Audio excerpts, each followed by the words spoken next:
వస్తే కొత్త కోడలా వస్తున్నా అత్తగారు. చెప్పండి అత్తగారు.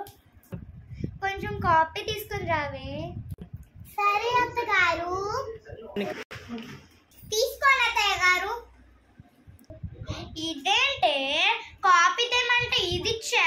మీరే కదా అత్తయ్య గారు కాఫీ తేమన్నారు, అందుకే ఇది ఇచ్చాను.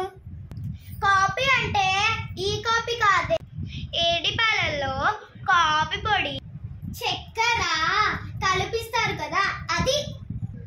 ఓహో కాఫీయా? అది కాఫీ కాదు అత్తయ్య గారు, కాఫీ కాఫీ కాఫీ. అదే అదే కాఫీ కాఫీ కాఫీ అదే అదే కాఫీ. Please like share